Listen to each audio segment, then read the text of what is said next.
Monday. Yesterday I went and cut the roof out to replace all that.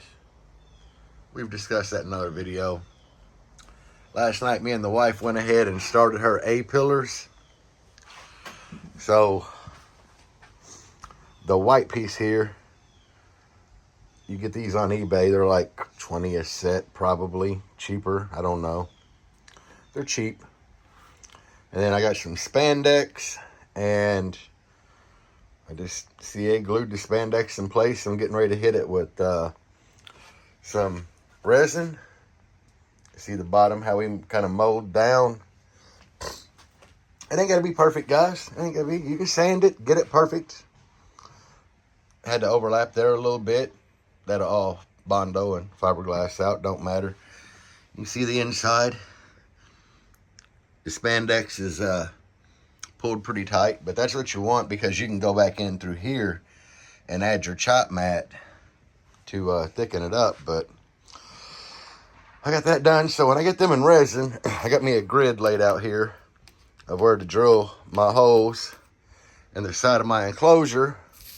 So that's really all I have going, but I'll kind of get some footage of this and maybe drilling in that just for a little bit of video footage. There's the roof that I cut out. It was pretty rusty in the front, which I got to clean all that up anyway. I just kind of drew a rough guide on it, used the cut-off disc to cut it out. But I laid it on top of another Jeep, same year, well, same body style, and it fit like a glove, so it should be easy to weld around it. The wife did some filming of me cutting. We'll do that in another video, but yeah, I got that cut out, and it was meant to be, because that Cherokee, the axles were missing out of it, and it was sitting dead on the ground, and it had the part I needed, so I really didn't have to, like, stack a bunch of stuff up to get it. But yeah, say hi, Deb. Hi, guys. But yeah, let's get started. All right, so I got these in glass. Well, I got resin on them.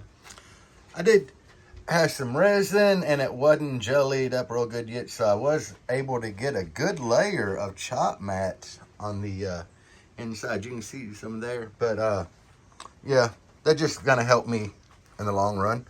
And then as it go out here, I'll have to go to the other side. This is going to be a crappy video for this weekend, but I got my speaker terminals there. You can see the holes drilled there for the other side. We just got those in, and I'll give y'all a peek if we can get camera right there. Yeah. Come on.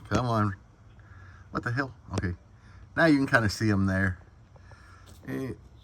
But I got room to get in there, and it was tricky. I had to make sure my power wires were out of the way. Yep, that thing just got my knee. It just got my damn knee. Oh, come on. Oh, whatever. It's staying zoomed. There we go. It zoomed out finally. And I got some wires over here. These wires don't actually stay here. They're just tucked there for now. That's my fan wires, but yeah, I'll be able to get to them pretty easily too. Yeah, I'm ready. I can actually get amps loaded back in here after I get this done. And here's where I sealed off the old holes. There and here.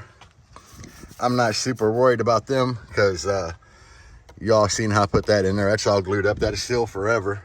But yeah, I'm gonna get back to work getting the terminals through this side. So, yeah, echoing. Ooh, good echo. But you can see what I got there. You can see what I got there. That's the scratch marks from how far my ports slid down from where they should have been. You can see we got good distance there. Good distance there. And you can see little markings where I did my math on the floor of this thing. But I got in here and vacuumed everything out after I drilled. Man, 6-storders get really dirty inside. Like, it took me a while to vacuum this thing out. But anyway, we got it done. Yeah, there's where I cut my hand a couple videos ago in here working, so we got blood on the baffle. So this build literally has blood, sweat, and tears in it because I'm pretty sure I cried a few times building this thing. And if it nothing more at the expense that it cost. But anyway, we got that done. I have 5 subs done to put in here. I'm still waiting on one to come in the mail that ain't even shipped yet. Because we're waiting on the shipping label for it. It's basically a motor and a basket for me to build. But anyway, I've gotten this far with it. So I have a couple options. I can start loading subwoofers in here. Or I can start putting amplifiers in it.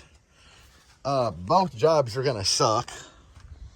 But the wife got in there and you can't really see it. Yeah, whatever, guys. You might be able to see on this side, though. Yeah, the wife got all my jumpers in here. And looks like she got this side backwards. But it is what it is. Yeah, this side's backward. But anyway, guys, I will live with it. There's no problem. I just wanted blue in the front and she put blue in the back. But as long as when I wire it, I know which 2 wires because they're jumped the right way. So anyway, I will be back after I figure out what I'm doing. Okay, so here's what I got going. Got 3 subs in. Them 2 are hooked up. Hooked that one up. I got number 4 on deck and number 5 on fucking deck for being on deck. This very front one here is the one I'm going to leave out. Because when I get the 5 in, I can go ahead and put the bracing back in where I'm missing it. The thing is, though, when I climb back here to tighten them subs up, I hit my head on those braces. And yeah, my head ain't feeling so great, guys. But anyway, it's going. It's a pain in the butt, but we're getting there. At least it's only 6 of them, right? And thank God the wife is actually carrying them out for me and sitting them there. But yeah, I'm going to take a quick break. I got 5 subs in, the bracing back in. Everything's wired up except for the missing sub. I am waiting on a booty for that. I'm going to need a sub booty for that one. But other than that, yeah, all the subs are back in and wired up. So it has been a decently eventful day. And hell, I think it's only probably like 2 o'clock at the most. So I got things done and let's go. Woohoo! Look like shit today. But anyway, ooh, FedEx just brought something. Anyway, guys, I got done what I needed to do. Now, in theory, I could slap a couple amps in there, but I don't know, guys. I'm gonna have to check the time for sure and see what time it is. I've accomplished a lot. And it's not super easy putting all them subs in because the usable space that I normally would have on the baffle, I left my braces, my mounting points for my braces there. They stick up like that. So it was a pain in the butt to really maneuver the subs around them to get them in there. Cut my arm a little bit. I don't care, whatever. But yeah, I'm just waiting on Kyle Hart to get me that sub so I can stick a recone in it and drop it in here. So I hope to have it sometime this week. That way one night after work I can go ahead and do the put the recone in it and have it ready to rock and roll, guys. So hopefully next weekend I'll stick some amps in here and we'll do something with the Blazer. We got the A-pillars going for it. Need to work on the doors a little bit and then, well, it'll be all good, you know. So, all right, peace, guys. Yeah, it's like 2 o'clock. I'm done for the day.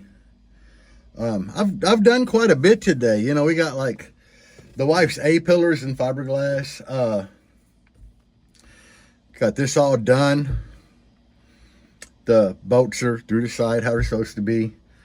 So really, this thing's supposed to be playing minus that one sub. But sooner or later it'll get here, guys. I just don't know when. But until that happens, I mean, we kind of stuck. I mean, not really, because I do have I have two good Genesis subs in the house that I could cut up, but I try to help people save money, you know, and it puts me kind of waiting, but I don't care. You know, I mean, I do want the bass back. I missed the bass, but I'm just happy to get to this point, guys. So I'm about ready to go steal a motor booty and put it on here. But anyway, guys, peace out. I hope y'all enjoyed the video. We did just test fit the A-pillars in the wife's Blazer, and just kind of eyeballing and guessing, I nailed it, guys. I kind of put the A-pillar in there before I did any work to it and looked at the angle of the flattest spot of it, and it pointed directly to the other side, like seat position. So we just kind of sit them in there, and the passenger side one just like directly comes like right here. And even the angle of the driver's side, it goes over there fine, but it also, I mean, you're going to get that full effect from them A-pillars. And if you've never been in a vehicle that has good A-pillars, they sound phenomenal, guys. They bring that like front stage like right up in front of your face. And I've always, you know, the ones in this Jeep here, I mean, look, they're kind of, you know, they're not the greatest, and they don't even angle right how they should, but you can still hear them so crisp and clean.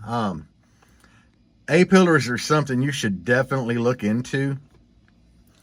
The thing that I use, that custom already made fiberglass piece that you got to do a lot of work to mold on there, they're on eBay, and they're listed under speaker gasket, and they hold like a 3, 3.5, maybe a 4 mid, and your standard like size tweeter, you know.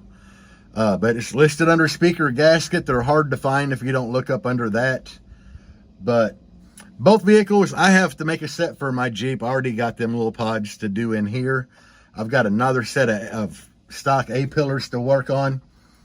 So I got to make a set for this. I promised the wife when we redid her doors, we didn't have room in there to put horns. And I'm like, I'll do A-pillars in it to balance out, you know.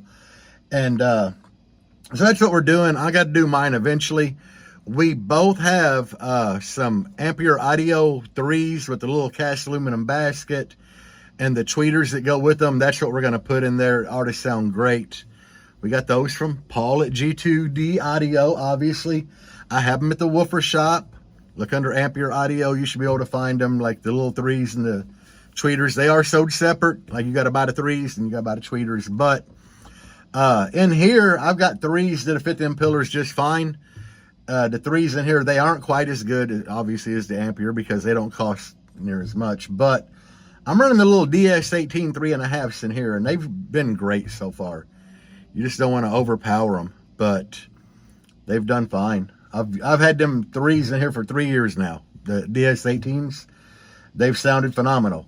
Scar, you know, I've never really been a big fan of Scar. I don't hate them. I don't bash people for running them. Just not my thing. But in this Jeep, if you look, I've had these Scar tweeters in here for 3 years, because when I was buying something to build A-pillars with, they were cheap, and they've done fair. I mean, I ain't got no complaints, you know.